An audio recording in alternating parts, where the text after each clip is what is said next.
On s'est aussi beaucoup intéressé aux jeunes. On s'est intéressé, alors pas tout seul, avec l'université, avec le soutien de l'IRGO, et on s'est demandé ce qui, parmi vous ou vos camarades, pouvait retenir l'intérêt dans nos entreprises. Donc on a interrogé des étudiants et on a fait une étude. Et pour nous en dire un petit peu plus, je vais passer la parole à Agnès Passot, qui est notre vice-présidente, qui va nous rappeler un petit peu le contexte de l'étude pendant que le directeur de l'IRGO s'installe. Peut-être laisser le temps de s'installer, rappeler le contexte. Alors d'abord, on a beaucoup parlé de Tiffaine, mais je vais l'excuser quand même. Parce que Tiffaine, qui est la présidente du CIRPIN, Tiffaine Bichot, et qui est souffrante, qui aurait aimé être là aujourd'hui. Voilà. Donc il nous a envoyé Anne-Laure, et puis je sais qu'elle a envoyé aussi quelqu'un du côté de Elle Bouge, Roxane, je crois. Voilà. Donc qui est représenté, qui aurait aimé être là. Donc pour recontextualiser ce qui va être présenté, on s'est posé pas mal de questions sur la fidélisation des salariés dans nos entreprises. Pourquoi les salariés viennent dans des entreprises du numérique, en particulier sur le sujet des PME. Et il y a quelques années, on a eu cet échange entre un petit groupe dont certains fautifs de ce groupe sont dans la salle. Donc on a vu Christophe tout à l'heure, il y a aussi Flavie qui a travaillé sur le groupe, Olivier, etc. Et il y avait eu une étude, comme l'a dit Thierry, Compétences numériques 2020, qui a été faite en 2011-2012. Et puis on voit cette tension sur le marché et puis cette rotation des postes qui s'accélèrent avec des gens qui changent beaucoup plus rapidement d'entreprise. Et donc on est allé questionner l'IRGO, qui est le laboratoire de recherche en gestion. Alors je sais que les professionnels de l'informatique, ils connaissent bien les laboratoires côté tech, donc Labrine, RIA, etc. Peut-être un petit peu moins l'IRGO.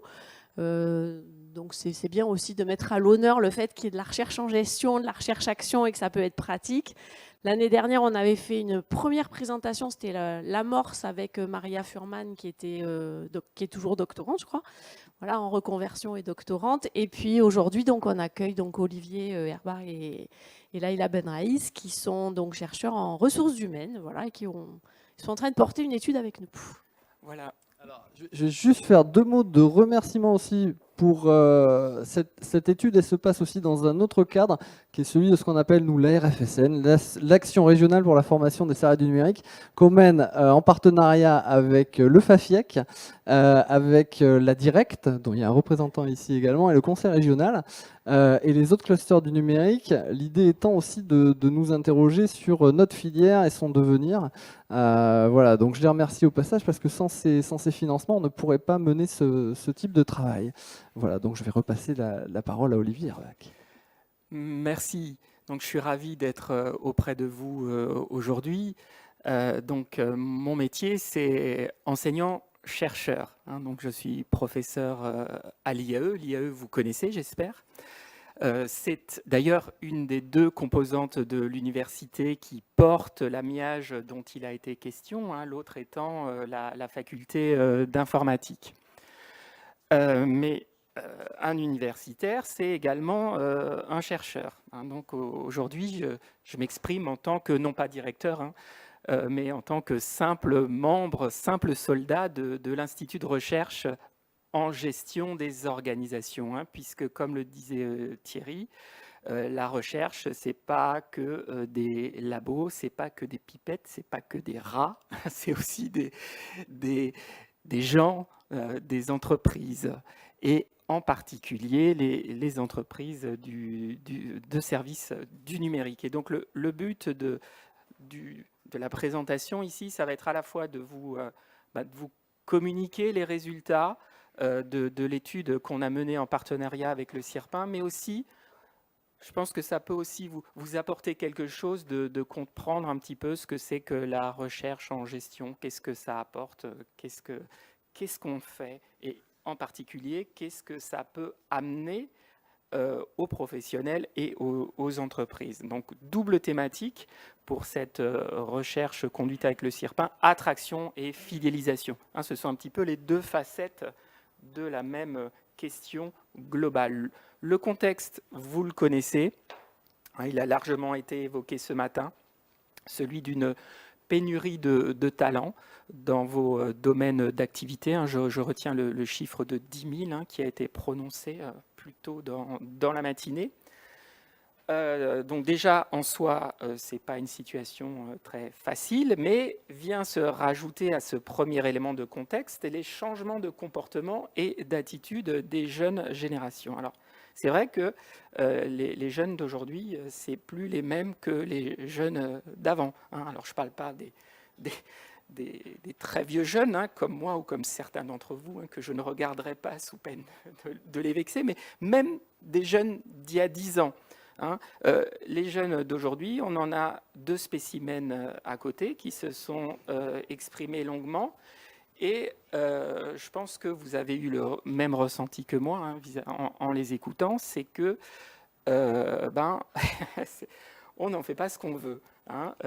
Eux savent ce qu'ils veulent. Et puis justement, comme ils sont en position de force sur le marché du travail, en tout cas sur certains segments du marché du travail, bien sûr, ce n'est pas le cas partout, mais c'est le cas chez vous, il faut être en mesure de les séduire et de les attirer. Hein. Et c'est ça qui a été l'objet de notre étude autour des facteurs d'attractivité des futurs diplômés en informatique digitale numérique. Un deuxième volet de l'étude a été consacré, bien sûr, à la rétention des salariés. Une fois qu'ils sont en poste, voilà, qu'est-ce qu'on fait pour les garder, ces jeunes qu'on s'est donné tant de mal dans un premier temps à attirer. Un chercheur en gestion, eh bien, il est comme un chercheur en médecine ou même en informatique hein, ou en biologie. Il a un protocole de recherche qui consiste à mobiliser successivement deux démarches. Une démarche qualitative sur la base d'entretien. Je ne reviendrai pas sur cette étude, hein, puisque c'est précisément celle qui vous avait été présentée par Maria Fuhrmann précédemment. Le topo d'aujourd'hui, il porte sur le résultat des enquêtes en ligne qui ont été réalisées dans la foulée des études quantitatives. Première étude, l'enquête étudiant. Alors, quand on fait de la recherche en gestion, c'est comme quand on fait de la recherche en n'importe quoi. Il nous faut un cadre théorique. Il nous faut un concept qui va servir de base à la structuration de la réflexion, à l'obtention des données empiriques et à leur analyse. Donc nous, on s'est appuyé pour ce faire sur une notion qui est la notion de marque employeur. Alors cette notion, elle est intéressante parce que c'est à la fois une notion académique, donc avec une définition, la voilà d'ailleurs, et puis également c'est une notion qui a imprégné le langage commun de l'entreprise. Hein. Aujourd'hui, on utilise très régulièrement la notion de marque employeur hein, dans le monde des ressources humaines et même plus largement dans le monde des entreprises. Alors tout le monde ne sait pas forcément hein, ce que c'est que d'un point de vue académique, la marque employeur. Voilà la définition, vous l'avez ici. Hein, donc c'est l'ensemble des bénéfices fonctionnels, économiques et psychologiques inhérents à l'emploi et avec lesquels l'entreprise, à titre d'employeur, est identifiée. C'est un petit peu... c'est une définition académique.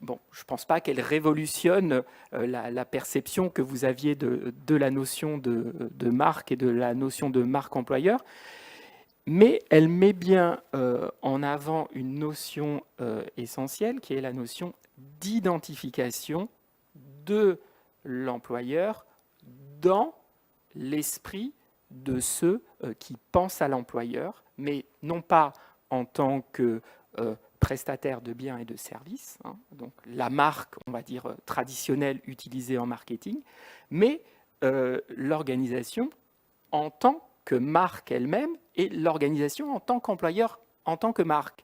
Alors, dit comme ça a l'air évident, mais c'est vrai que si on questionne un petit peu plus profondément les fondements de cette transposition, c'est un petit peu moins évident que ça.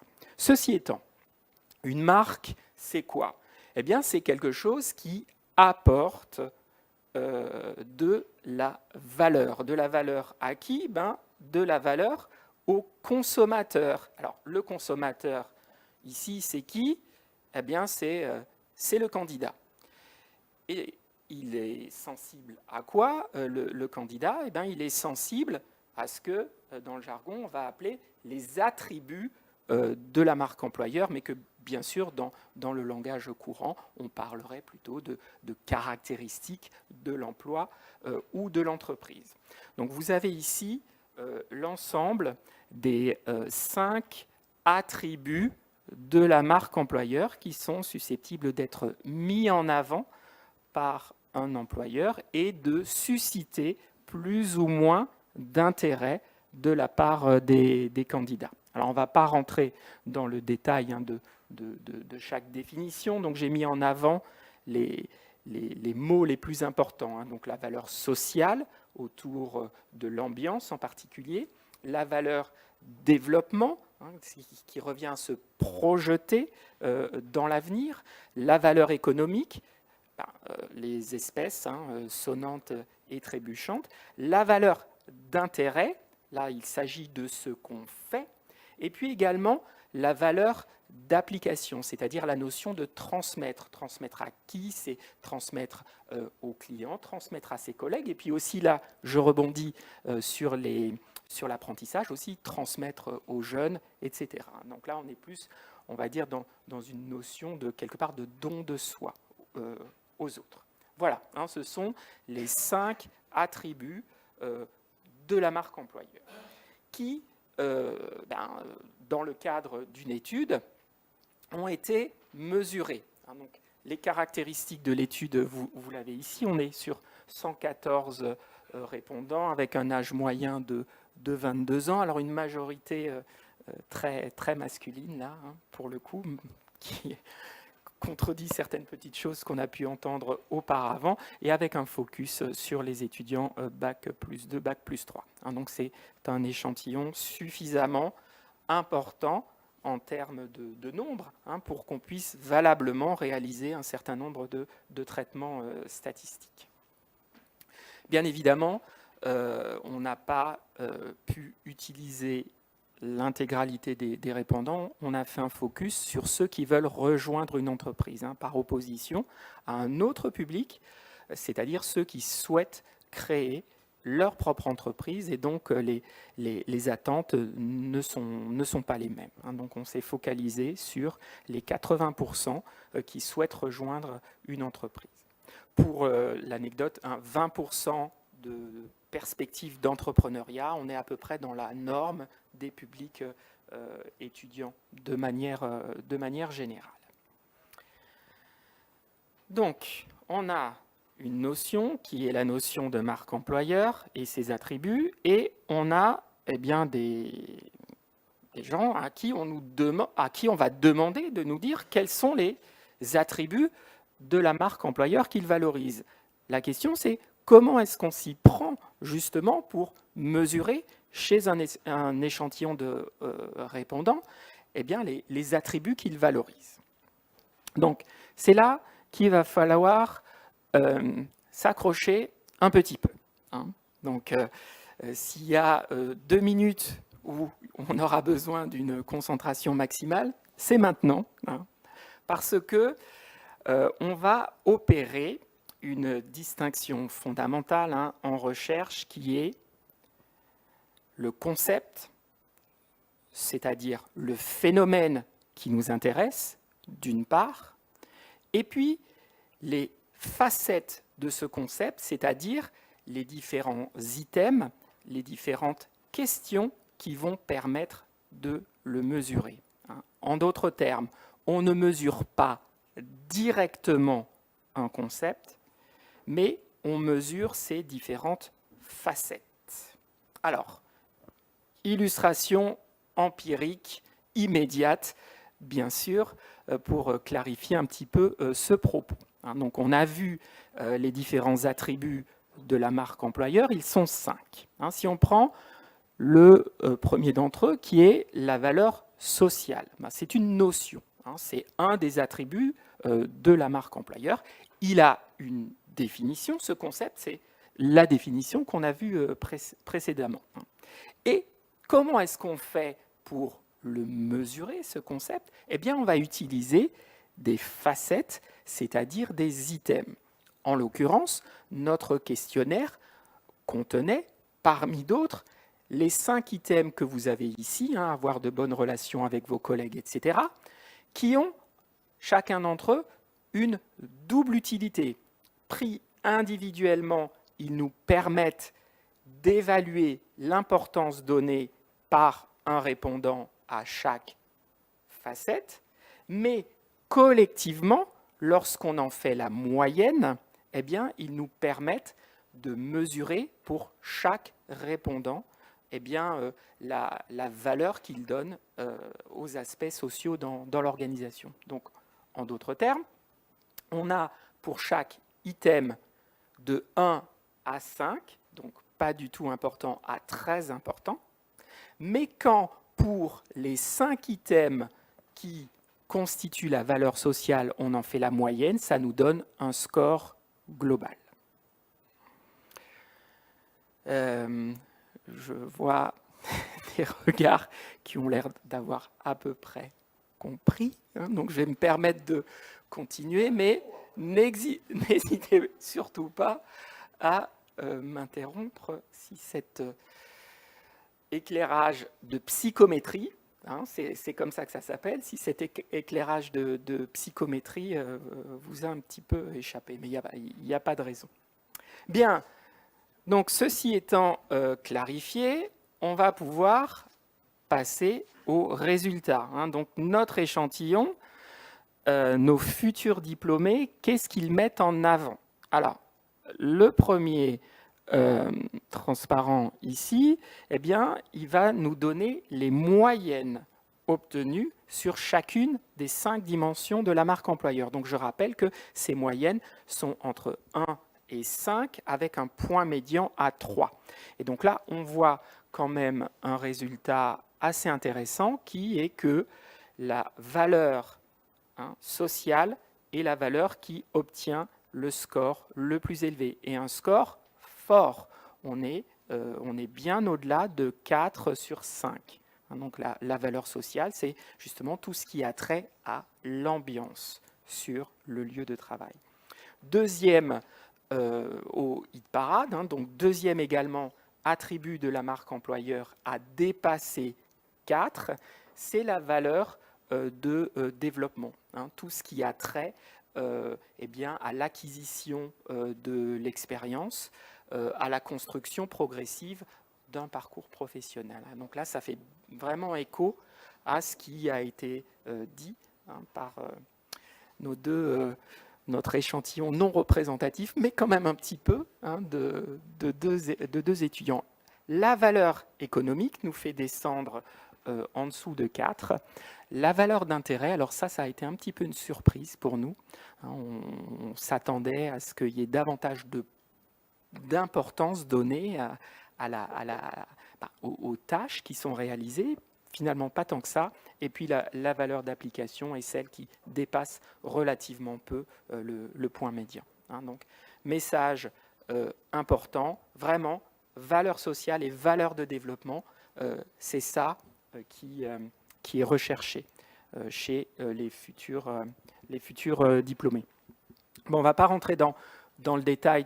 De toute façon, un rapport écrit sera établi qui nous permettra de rentrer un petit peu plus dans les détails. Mais là, on revient sur les facettes dont on a vu juste là maintenant l'agrégation.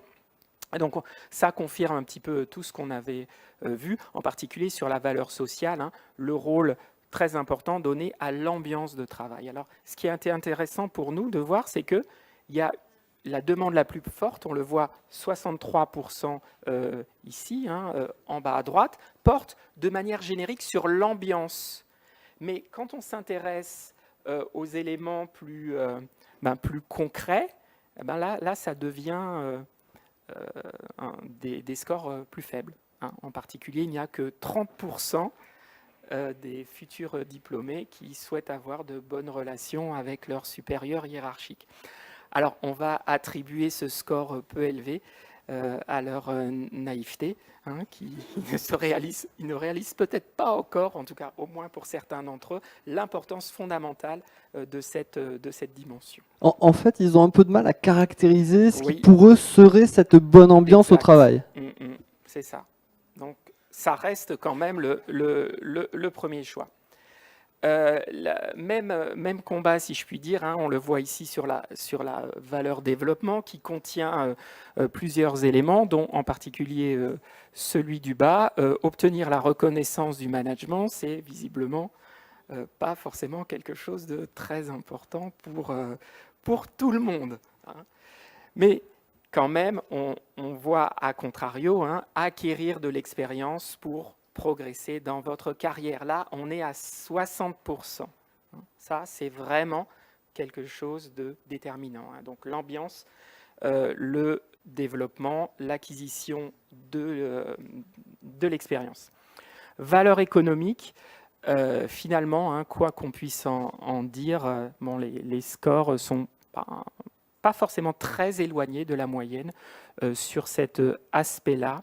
Ce qui nous a le plus surpris, c'est sur la sécurité de l'emploi, hein. On a quand même 44% plutôt important, 32% très important. Ça remet quand même en cause, hein, certains clichés qui peuvent circuler quant à l'idée que les jeunes d'aujourd'hui seraient beaucoup plus capables d'accepter la précarité, etc., que les générations antérieures. C'est pas forcément le cas.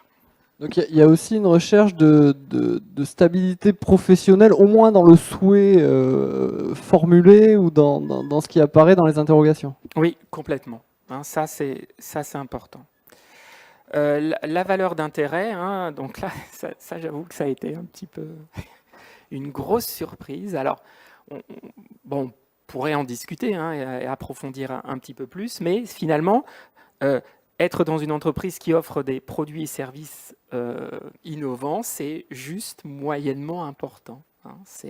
Alors qu'on est bien d'accord que c'est le cœur des enjeux de l'entreprise, hein. Donc là encore, on peut attribuer ça au fait que les répondants qui ne sont pas forcément des alternants ne visualisent pas complètement tout ce qui est lié à ces enjeux-là. Valeur d'application, hein, donc voilà, donc celles qui avaient les scores les moins élevés, hein, tout en restant pour quand même certains d'entre eux assez importants, hein. Si on prend travailler dans une entreprise socialement responsable, effectivement, hein, c'est une préoccupation qu'on voit émerger chez les jeunes générations. Alors, ce qui est amusant aussi, la notion de client, pour certains, c'est une vue de l'esprit, en fait. Oui, absolument. Ah. On travaille dans une entreprise, mais effectivement, le client, bon. Voilà, on perçoit pas encore cette composante mal connue, en fait. Complètement. Alors, après, ce qu'il faudrait voir, c'est justement comment ça évolue, à quel moment le point de bascule se fait par rapport à cette sensibilisation quant au rôle du client. Bien, donc voilà ce qu'ils cherchent ces jeunes, et où est-ce qu'ils vont pouvoir trouver tout ça, hein. Donc dans le questionnaire, on a appréhendé deux dimensions. Deux dimensions au sens variable, hein, au sens phénomène que l'on mesure, qui est l'attractivité des grosses structures et l'attractivité des PME, en sachant bien évidemment que la commande portée par le CIRPin portait avant tout sur les structures de plus petite taille. Et donc là, c'est quand même une bonne nouvelle, hein, puisque vous le voyez, la moyenne obtenue par les PME est supérieure à la moyenne obtenue par les grosses structures, hein. Donc ça, c'est quand même un élément qui mérite d'être souligné, qui montre que les jeunes générations sont sensibles à ce que ça peut apporter de travailler dans des structures plus petites que dans les grosses structures qui pouvaient longtemps représenter une forme d'idéal pour beaucoup de jeunes diplômés. Voilà, hein, donc bien évidemment, on a également pour les variables attractivité une décomposition par facette, hein, au-delà des moyennes qui ont été évoquées tout à l'heure. Donc voilà, hein, pour les grosses structures et pour les PME, hein, donc avec globalement les mêmes résultats, mais sans qu'on rentre dans le détail. En gros, des réponses, des pourcentages plutôt orientés vers la droite, hein, donc avec davantage de plutôt d'accord et tout à fait d'accord dans le cas des PME. Alors, donc, c'est bien joli tout ça, mais la question qui se pose, c'est de faire la différence entre les jeunes, quels sont leurs profils, hein, de combien de sortes il y a. Il y en a. Alors évidemment, il y en a de beaucoup de sortes. Hein, donc on a fait. Il y en a 2 à côté de vous, attention. Ouais, voilà, au moins.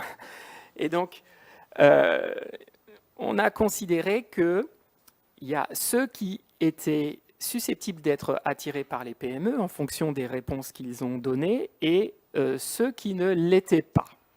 Et donc, en quoi les uns se différencient-ils des autres? Et donc là, on voit les résultats. Donc, ce sont ceux qui ont été mis en évidence en vert.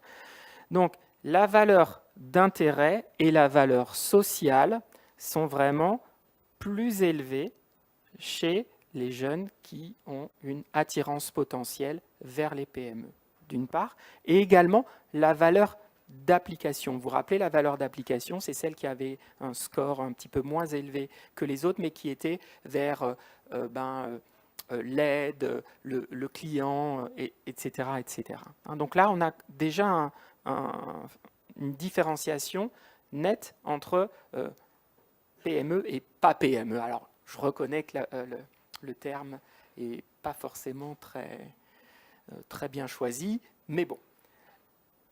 Le contre-pied de ça, c'est GE et pas GE, hein, donc grandes entreprises et pas grandes entreprises. Qu'est-ce qui distingue ceux qui sont les plus désireux de rejoindre cet univers professionnel des autres? Et là, on voit que la différence se fait au niveau de la valeur économique et de la valeur sociale.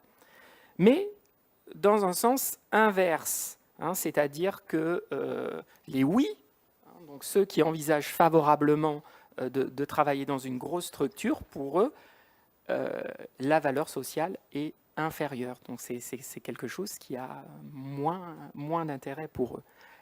A contrario, la valeur économique, donc les sous, eh bien, il y a pour eux une valeur plus élevée donnée à cet aspect-là. Hein. Donc, les résultats sont assez tranchés, hein, entre PME et grosses structures.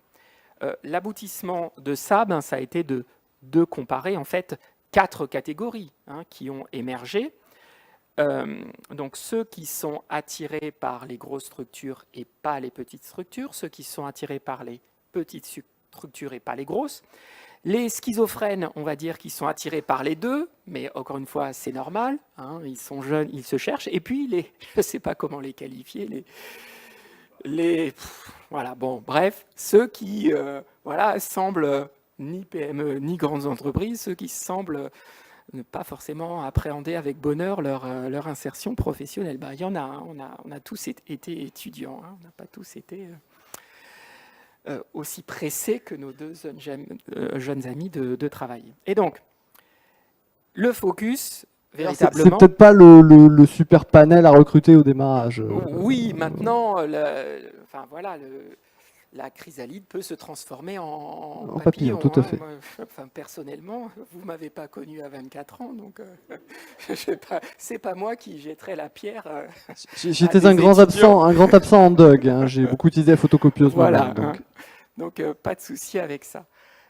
Donc, focus sur, votre cible, la cible des PME. Comment on les appâte, ces jeunes? Rien de nouveau. Hein, c'est la continuité de ce qui a été dit jusqu'à présent, eh bien avec la valeur d'intérêt et la valeur sociale, en sachant que la valeur sociale, c'est un petit peu le cas de tout le monde, mais c'est plus important chez eux, mais aussi, et c'est ça qui mérite véritablement d'être souligné, vous vous rappelez, quand on a évoqué la valeur d'intérêt, donc ce qui est lié aux tâches en elles-mêmes, on avait dit, oh ben tiens, curieusement, ça n'a pas l'air très élevé. Ben si, chez les jeunes qui envisagent favorablement de travailler en PME, c'est plus élevé. Et donc, c'est quelque chose qu'il faut mettre en avant. Donc ça, c'est le résultat le plus important qu'on peut mettre en avant. Donc, la marque employeur des petites structures, elle devrait, si on pousse la logique à son terme, elle devrait s'appuyer sur ces deux éléments-là. Il y a toute une frange des étudiants qui sont susceptibles de travailler en PME, et ce qu'il faut mettre en avant pour les attirer, c'est la valeur sociale et la valeur d'intérêt. Ce qui n'est absolument pas les mêmes éléments que ceux qui apparaissent en premier chez les grosses structures où on est sur des choses un petit peu plus classiques, en particulier la valeur économique et encore une fois une valeur sociale plus faible. Alors ça induit que il y a moyen à la fois sur la communication, peut-être la rédaction des offres ou la manière dont on aborde les publics, un moyen d'attirer un certain type d'étudiants qui seront plus ouverts par rapport à ce que leur proposera une PME ou une TPE, et pas aller chercher à toucher des publics qui finalement ne sont pas du tout intéressés par ce biais-là. Absolument, c'est ça l'idée. Si tant est bien sûr que les PME sont intéressées par des jeunes pour qui la valeur sociale et la valeur d'intérêt est élevée. Ce qui paraît sans doute pas totalement délirant, mais voilà, je vais repasser la parole à Agnès. Juste une remarque sur quelque chose qui me frappe, c'est dans les facettes de la valeur sociale, c'est qu'on a l'item de la bonne ambiance avec les collègues, qui est très élevé, et finalement plutôt bas l'environnement où on s'amuse. Et on sort du cliché du baby-foot, des fraises tagada, du jus d'orange, etc. Enfin, c'est plutôt bien qu'il y ait une conscience qui est en dehors de ce cliché qu'on attribue à les boîtes du numérique, on s'amuse. Enfin, c'est rassurant de voir que les étudiants, la valeur sociale, c'est aussi dans la relation personnelle et pas dans ce qui est bling-bling, quoi. Complètement. Comme on disait tout à l'heure, on ne la leur fait pas. Donc, même si sur d'autres aspects, leur vision de l'entreprise mérite quand même d'être encore affinée. Voilà, donc les résultats sur la partie étudiant. On a également réalisé une étude salariée. Alors avant de l'aborder, est-ce qu'il y a des questions ou des remarques sur cette première des observations étude peut-être? Oui. Ouais. Hop, j'arrive. Comme vous le voyez, c'est un peu long, j'ai des petites jambes, mais j'arrive vers David Adolphe qui travaille pour la Directe. Bon, bonjour, c'était très intéressant déjà sur cette partie. J'avais juste une petite remarque sur la garantie de l'emploi. Il y avait cet aspect-là dans la valeur économique. Comment vous la commentez? Parce que c'est la garantie sur le CDI sur le long terme dans l'entreprise, ou c'est la garantie que le marché, finalement, les étudiants qui rentrent sur le marché, ils peuvent sauter d'entreprise en entreprise et que cette précarité, elle n'existe pas. Mais par contre, ils changent d'employeur assez rapidement. Ouais, c'est vrai que c'est un petit peu ambigu. Je pense qu'on est quand même dans la sécurité de l'emploi dans l'entreprise, puisqu'il s'agit d'un attribut de la marque employeur. Donc les concepteurs de l'échelle de mesure s'intéressent aux caractéristiques d'un employeur. Maintenant, c'est vrai que les deux aspects pourraient être liés quand on est dans une logique d'employabilité, de flexi-sécurité, etc. Mais là, on est vraiment sur l'employeur. Alors, pour compléter, parce qu'on avait eu les pré-résultats, du moins sur les premiers entretiens qu'avait fait Maria Furman, elle nous disait qu'il y avait des choses, entre guillemets, sur ces jeunes qui n'étaient pas si innovants que ça, dans le sens où cette sécurité, il la recherchait effectivement dans l'entreprise, et que finalement, c'était pas quelque chose de si extraordinaire, qui voulait sauter d'entreprise, etc. Sauter d'entreprise à entreprise. Complètement, jusqu'à preuve du contraire, les jeunes sont des humains comme les autres. Et en tant que en tant qu'être humain, ils ont... Alors, je ne vais pas vous dégainer la pyramide de Maslow, hein, encore que vous la connaissez tous, mais le besoin de sécurité, il est au 2e étage dans la pyramide de Maslow. Et donc, quels que soient tous les discours qu'on peut déployer sur l'insécurité économique, etc., et la nécessité pour tout le monde de s'y adapter, eh ben, un besoin fondamental de l'être humain, c'est le besoin de sécurité dans toutes les sphères de l'existence, la sécurité affective, la sécurité matérielle, etc. Et c'est s'illusionner que de penser qu'on peut s'abstraire de ce besoin. Alors, du coup, la partie salariée, parce qu'on s'est intéressé aux jeunes étudiants Voilà. qui allaient entrer dans les entreprises. Mmh. Là, ce sont des jeunes qui sont déjà en entreprise. Voilà, des jeunes ou des moins jeunes. Hein, donc là, on a tapé dans une tranche d'âge un petit peu supérieure. Alors quand je dis des moins jeunes, c'est que, bon, il va falloir qu'on affine un petit peu l'échantillon, hein, puisqu'on a surtout raisonné en termes d'ancienneté, hein, puisque on a quand même un répondant de 59 ans hein, qui s'est glissé dans l'échantillon. Hein. Bon, quoi qu'il en soit, il n'est pas ancien. Enfin, bref, vous voyez ce que je veux dire. Voilà, donc niveau de diplôme relativement bien réparti, hein, même si les Bac plus 5 représentent une majorité d'hommes également. Alors, pour cette 2e étude, on a eu une approche véritablement académique, hein, puisque c'est cette 2e étude qui était destinée à servir à la thèse de Maria, hein, que vous avez vue la dernière fois. Donc, on s'est véritablement focalisé sur la mesure de concept par l'intermédiaire d'un questionnaire pour les mettre en relation les uns avec les autres. Le focus, c'était l'intention de départ. L'intention de départ, c'est la contrepartie de la fidélité. Alors, pourquoi mesurer dans un échantillon de salariés l'intention de départ ? Eh bien, tout simplement parce que de nombreux travaux ont montré que l'intention de départ est le plus fort prédicteur du départ effectif. Donc, ça a un sens de poser des questions à des salariés et, en l'occurrence, de leur poser les 4 questions qui figurent ici sur la diapositive. En sachant que, là encore, chacune de ces questions a été évaluée entre 1 à 5, on en fait la moyenne et émerge de 82. Donc là, vous voyez, par rapport à ce qu'on a vu précédemment, on est bien en dessous du point médian. Donc les intentions de départ ne sont pas forcément très élevées. Petite parenthèse méthodologique, parce que je crois que vous aimez ça quand même un petit peu. Hein.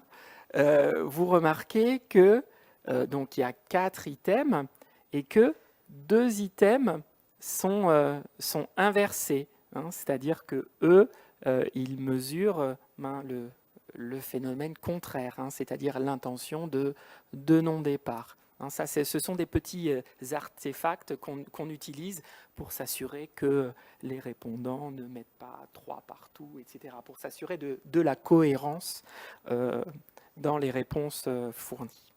Donc, intention de départ quand même relativement forte. Voilà. Donc, c'est un concept qui est véritablement utilisé très souvent dans toutes les enquêtes qui portent sur les populations de salariés. Donc ça, on a énormément de données historiques et comparatives sur cette thématique-là. Bon, ça sera dans le rapport, mais je vous projette quand même rapidement les items individuels, qui, bien évidemment, comme certains ont été inversés, ont été recodés pour le calcul de la moyenne, même s'il figure ici brut d'origine. Donc voilà, globalement, quand même des intentions de fidélité, au moins à court terme, importantes, sauf bien sûr, et là bien sûr, c'est pour ça que je l'ai mis en grisé, je serai encore dans mon entreprise dans 5 ans, et ben là, bah ouais, peut-être ben que oui et peut-être ben que non, hein, ce qui sera d'ailleurs le résultat de cette étude, comme on va le voir dans quelques minutes.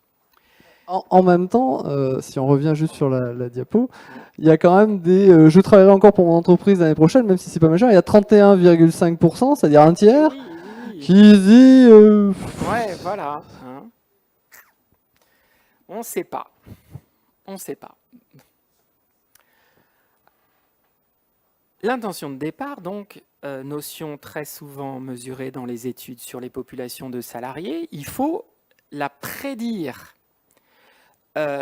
Et comment est-ce qu'on fait? Ben là, on utilise un deuxième concept qui s'appelle le soutien organisationnel perçu.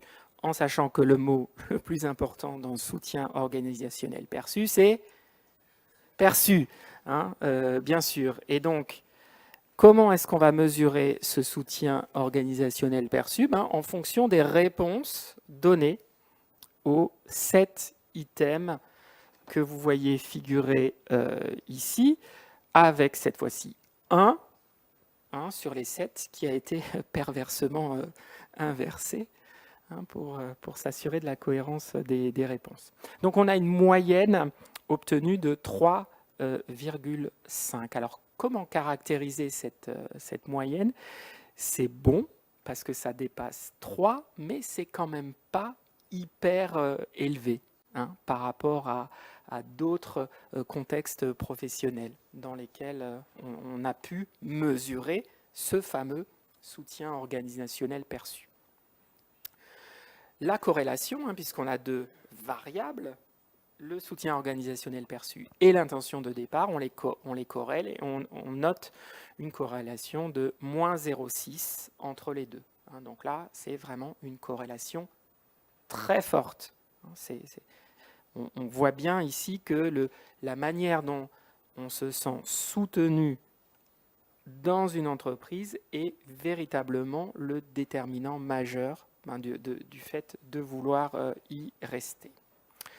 Voilà, donc pareil, les items avec certaines choses qui émergent par rapport à d'autres. On prendra plus le temps dans le rapport écrit de les analyser. Ce qui est quand même, mérite d'être souligné, c'est que sur la notion de bien-être, on a quand même des réponses qui sont assez largement orientées vers la droite. Ce qui est un peu moins le cas, mais ça j'allais dire c'est un universel des enquêtes sur les salariés, c'est la reconnaissance des contributions. Ça c'est vraiment un souci qu'ont l'ensemble des organisations aujourd'hui, donc c'est pas étonnant que sur cet item-là, on se déplace un petit peu vers la gauche. Ce qui est vraiment important à souligner aussi, parce qu'on n'aurait pas autant de réponses plutôt d'accord et tout à fait d'accord sur l'avant-dernier item. Mon employeur est disposé à m'aider quand j'ai besoin d'une faveur spéciale. On va dire dans d'autres secteurs d'activité, là, on n'aurait pas ça. Ça pointerait vraiment de l'autre côté. Donc ça, c'est vrai que c'est un signal un petit peu favorable. Donc voilà, soutien organisationnel perçu, donc globalement favorable. Bon, maintenant, les gens, ils veulent rester, ils veulent partir. Pourquoi? Alors, en recherche sur les carrières, la notion qui est le plus souvent utilisée pour décrire ce que cherche un individu, ça s'appelle ces encres de carrière. Alors la notion d'encre de carrière, il faut la visualiser comme un petit peu une image, une encre, une encre que l'on jette dans la mer et que le bateau va devoir traîner, et même si à certains moments il peut dériver, in fine, là vers où il va se diriger, c'est vers c'est ce vers quoi il est ancré. Donc un salarié, il a une encre. Chacun d'entre nous, on a une encre. Il existe des questionnaires qui permettent de les mesurer assez facilement. Donc, 4 encres majeures sont analysées dans les travaux sur les choix de carrière. L'angle technique, donc l'expertise, l'encre management, là on est vers la reconnaissance, la promotion. L'encre qualité de vie, avec en particulier ce fameux équilibre vie professionnelle, vie personnelle, et puis l'encre service, celle qui porte vers l'incarnation des valeurs qu'une personne peut avoir. Donc, qu'est-ce qu'on a relevé dans cette recherche? Donc, recherche de gens qui sont en poste dans vos structures. On peut les comparer à ce qu'on trouve de manière générale chez les cadres en France. Donc là, on va s'appuyer sur les résultats d'une étude qu'on avait réalisée pour le compte de l'APEC. Et donc, on voit les différences qui existent. Et là, surprise, on s'est rendu compte qu'on s'attendait à ce que l'encre technique soit plus élevée, mais en fait, non. Il semblerait que l'encre technique, ça soit quelque chose de répandu chez les cadres, quel que soit leur domaine d'activité. En revanche, ce qui est véritablement remarquable, c'est la différence au niveau de l'encre management, qui est vraiment très inférieure dans l'échantillon qu'on a eu par rapport à la moyenne des cadres qui existent. Donc ça, c'est vraiment quelque chose qui est spécifique aux répondants ici, première chose. Et deuxième chose, vous le voyez également au niveau de l'encre qualité de vie, on est sur 4,16 par rapport à une moyenne de 3,78 sur les cadres en général. Donc, ce qui caractérise les participants à l'étude, c'est l'importance beaucoup plus élevée qu'ils donnent aux aspects qualité de vie et l'importance moins grande qu'ils donnent aux aspects management, promotion. Donc ça, c'est quand même quelque chose d'assez intéressant pour caractériser ces répondants. On est sur une population qui attache donc beaucoup d'importance effectivement à ce cadre de vie, à l'ambiance, etc. Et finalement, tout ce qui relève du fonctionnement et de la gestion classique de l'entreprise, c'est un peu secondaire finalement, on a l'impression dans la perception. Alors, plus précisément, c'est le fait de vouloir occuper des responsabilités, d'avoir un poste élevé dans une hiérarchie. C'est moins important. Quelque part, il y a une cohérence avec le fait que l'encre qualité de vie soit, elle, à contrario, plus élevée. Donc, la morale de l'histoire, comme on l'a fait pour la première étude, c'est d'en retirer des conséquences en termes de voilà, comment on fait pour fidéliser. On pourrait partir de l'idée, voilà, l'encre qualité de vie est élevée, donc tout ce qui peut contribuer à générer de la qualité de vie est bon, puisque ça correspond à ce que veulent nos salariés, alors qu'en revanche, sur les aspects carrière, promotion, etc., c'est moins important. Donc ça serait une conclusion logique. Ouais.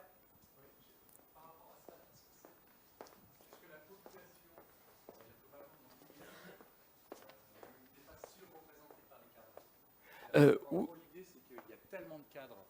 Merci. Il y a tellement de cadres dans le numérique qu'en fait, n'importe quel, même jeune qui rentre dans une entreprise, de toute façon est cadre. Oui. Ouais. Ce qui explique peut-être l'écart. Complètement. Mais il n'empêche que les moyennes sont quand même élevées. L'étude APEC, elle porte sur des cadres.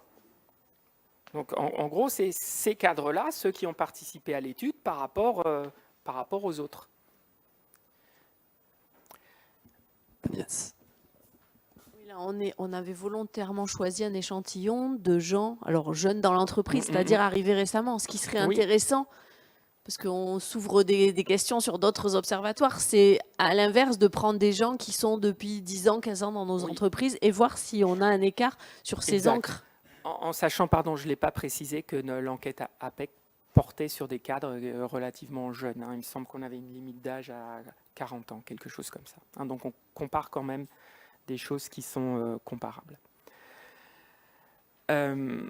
Voilà, donc la conclusion logique, l'aboutissement, hein, à partir du moment où on considère que ce qui est important, c'est la qualité de vie et moins le management, etc., de constater qu'il y a un lien entre l'intention de départ et les encres de carrière. Bon, sauf que c'est problème de la recherche. Hein. Des fois, ça marche et des fois, ça ne marche pas. Il n'y a pas de lien. Hein. C'est-à-dire que on aurait aimé pouvoir dire effectivement que ceux qui ont une encre qualité de vie se sentent plus ou moins soutenus ou moins soutenus que les autres, etc. Ou inversement pour l'encre management, mais en fait, on ne peut pas. Donc on est juste capable de dire, voilà, qu'est-ce qui est important pour les participants à l'enquête, mais on n'est pas capable de dire, ceux qui sont déçus ou pas déçus par rapport à tel aspect, ils vont être plus ou moins désireux de rester ou de partir. Hein, donc là, ça reste une boîte noire, hein, de savoir qu'est-ce qui fait en sorte qu'on va rester ou qu'on va partir. Néanmoins, si en tant qu'employeur, on néglige la partie qualité de vie et on néglige trop la partie managériale, même dans une petite entreprise, sans boule de cristal, hein, on peut quand même parier que ça ne va pas être un facteur de stabilisation de sa masse salariale. Alors, on peut parier dessus. Hein, il y a tous les arguments théoriques qui plaident pour ça, mais dans nos données, ça n'est pas quelque chose. C'est pas avéré ou démontré. C'est pas quelque chose qui a été démontré. En fait, vous les avez ici, hein, les corrélations. La seule qui est véritablement significative, c'est celle qui existe entre l'encre service et l'intention de départ. Alors l'encre service, vous vous rappelez, c'est celle qui portait sur les valeurs, sur le fait d'aider, sur le fait de contribuer à une cause. Et on voit que fort logiquement, elle est reliée négativement à l'intention de départ, hein, puisque on comprend bien que ceux pour qui l'encre service est élevée, ce sont des gens qui prennent plaisir à contribuer à une cause. Et, par exemple, la cause de la structure dans laquelle ils évoluent. Voilà, hein, donc à creuser pour la suite. On a quand même mis en avant, et on va finir là-dessus, hein, importance donnée aux facteurs de fidélité, mais, comme je disais à l'instant, sans pouvoir faire de lien avec ceux qui ont envie de partir et ceux qui n'ont pas envie de partir. Mais c'est quand même important de mettre en avant qu'est-ce qui est considéré comme important par les répondants. Et là, on termine quand même sur une note qui va vous faire plaisir, hein, puisque le fameux dirigeant que les futurs diplômés avaient tendance un petit peu à sous-estimer, là, il apparaît très important, hein, aussi important que l'ambiance de travail, et plus important même que les relations avec les collègues. Hein, donc ça, c'est quand même quelque chose de fondamental. Alors, on travaille pour une entreprise, du coup, mais on travaille aussi pour quelqu'un. Absolument, absolument. Vous connaissez le dicton, hein, on rejoint une entreprise et on quitte un supérieur hiérarchique. Hein, ça, c'est classique. J'évoquais tout à l'heure les nombreux travaux de recherche, hein, qui ont été menés sur l'intention de départ.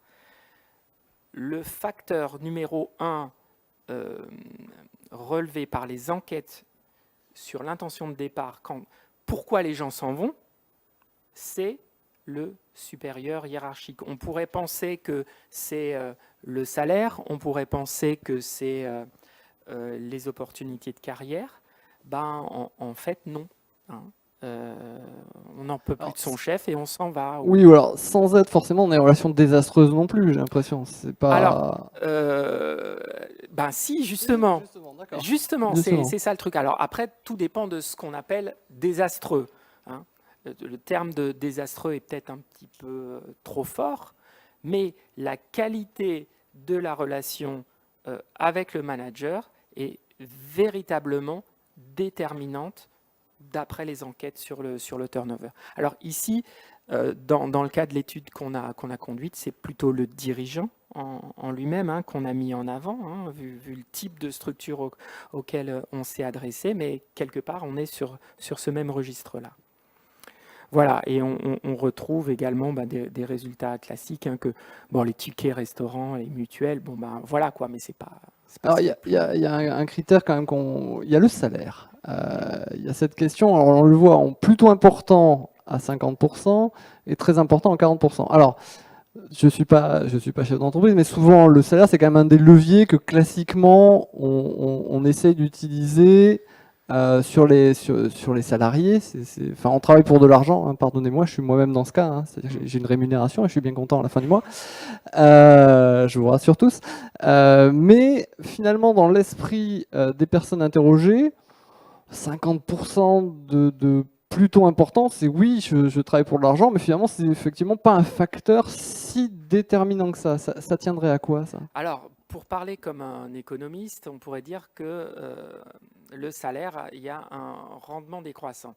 Ça veut dire qu'effectivement, quand on est sur des niveaux de salaire faibles, quelqu'un qui est au SMIC, gagner 100 € de plus, ça fait une différence essentielle en termes de conditions d'existence. Donc le salaire est véritablement déterminant des choix et vous allez avoir des gens qui vont changer d'employeur pour 100 € de plus ou pour 50 € de plus. Quand on commence à atteindre des salaires plus confortables, dont je n'ai aucun doute que ce soit ceux qui sont versés dans vos structures, ça ne devient plus aussi important pour pas mal de gens. Ça c'est classique. Après, il y a débat sur le fait de savoir que... Voilà, et de mémoire, mais je dis peut-être une bêtise, c'est à partir de 4 000, 5 000 €, il y a des gens pour qui ça n'aurait même plus aucune importance par rapport au mode de vie qu'ils se sont choisis. Mais au-delà de 25, je ne sais plus compter, moi. Donc.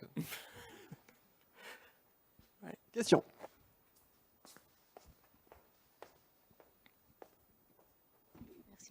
Angélica Calvé.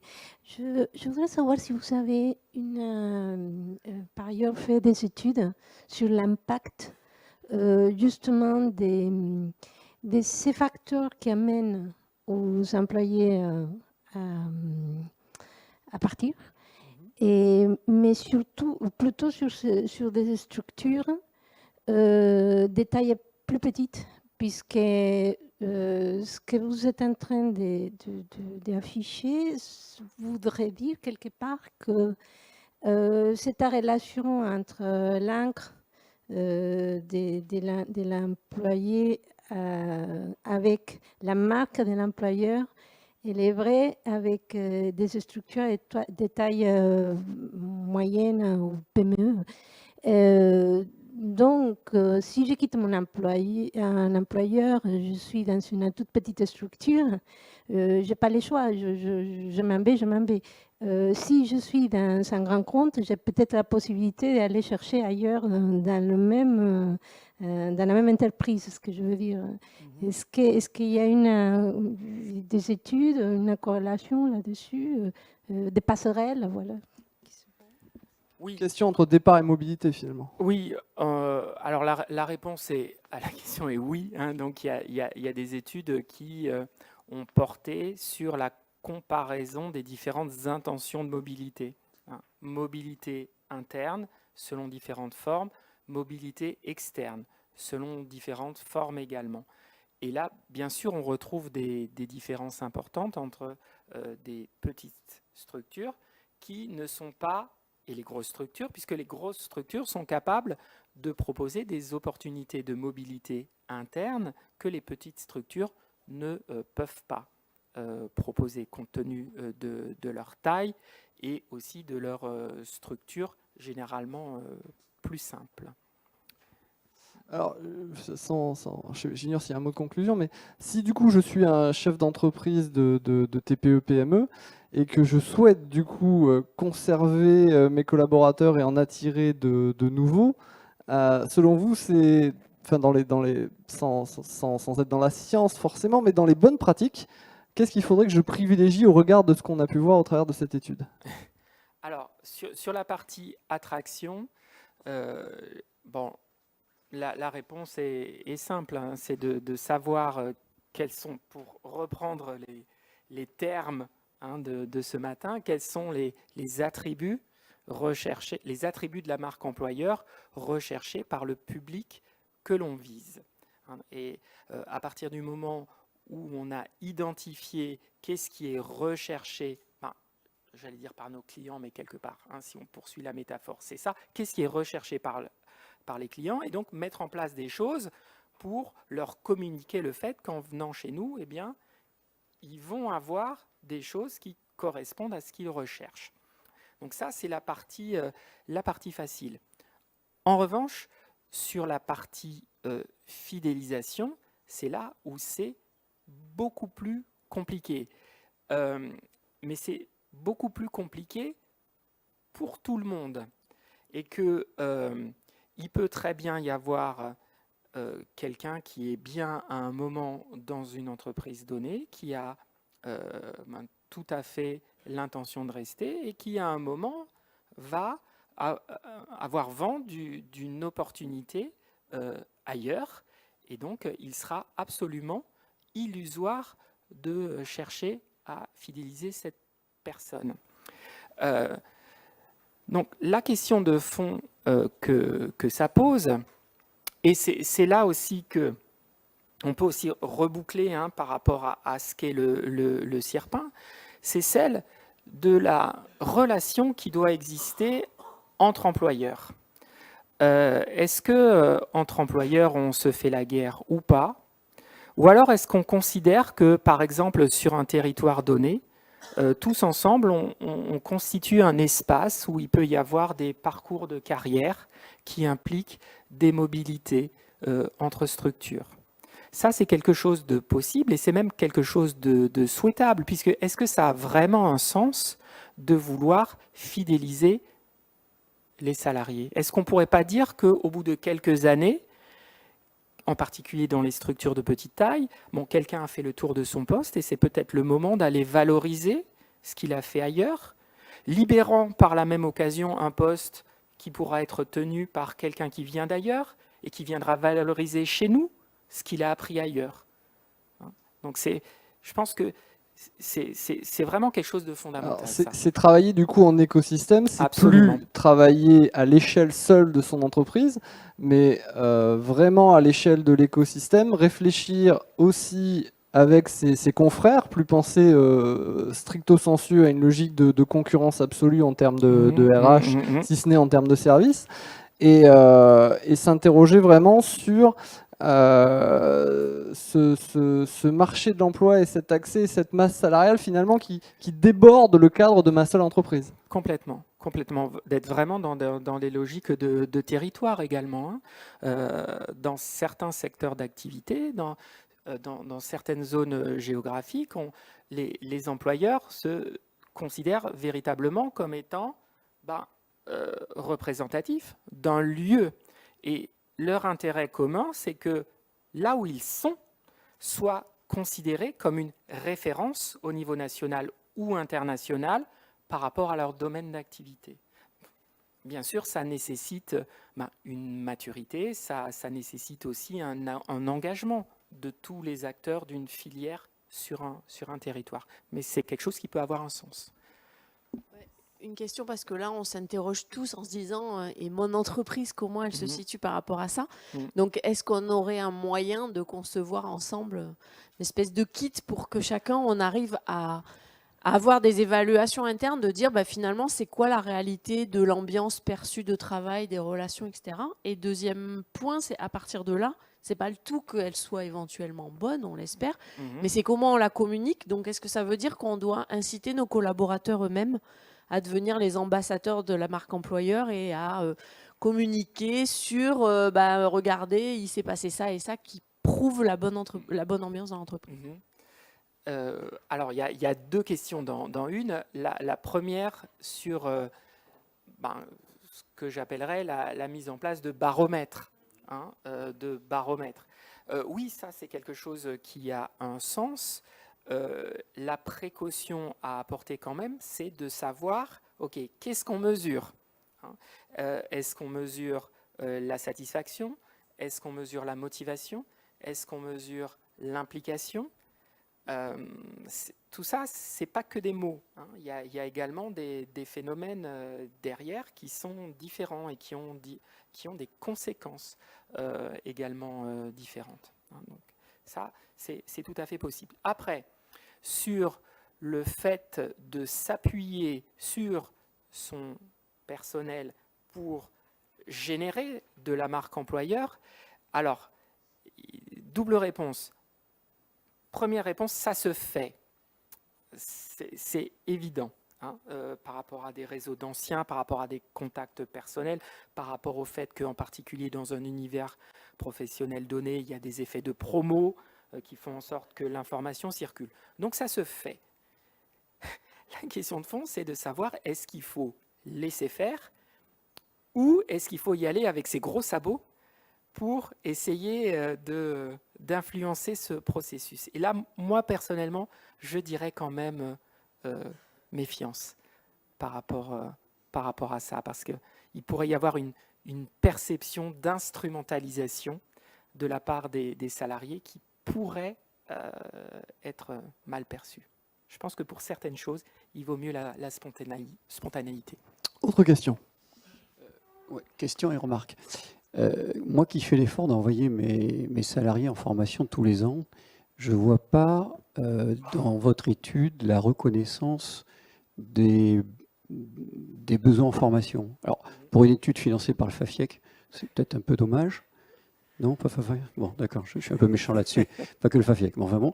Donc manifestement, je ne vois pas pourquoi je les envoie en formation, parce que ça fait même pas partie des critères. Oui, c'est vrai. Deuxième, oui, c'est vrai. Oui. Non, Deuxième remarque, c'est un peu comme dans toutes les études de vote. Allez-vous voter pour Le Pen ? 7%. Résultat des votes, 21%. C'est-à-dire que, est-ce que le salaire, puisque j'en discute avec mon collègue, nous on fait partie de la vieille économie, de l'ingénierie, le truc ancien, est-ce que le salaire n'est pas réellement sous-estimé dans votre étude d'opinion pour des raisons plus psychologiques ? Je n'ai pas l'impression qu'il soit forcément si sous-estimé que ça ici. Ça reste quand même important. Après, de manière générale, il a quand même été montré que, enfin, vous faites le lien avec les enquêtes politiques, il a quand même été démontré dans le cadre d'enquêtes avec des salariés que quand on reste sur des thématiques de ce type-là, on peut être à peu près confiant quant à la fiabilité des résultats qui émergent. Ce questionnement que vous portez, en psychologie du travail, on se la pose, cette question depuis 40 ans. Et globalement, ça marche dans ce domaine-là. Alors que, inversement, il y a des domaines où on peut avoir moins confiance.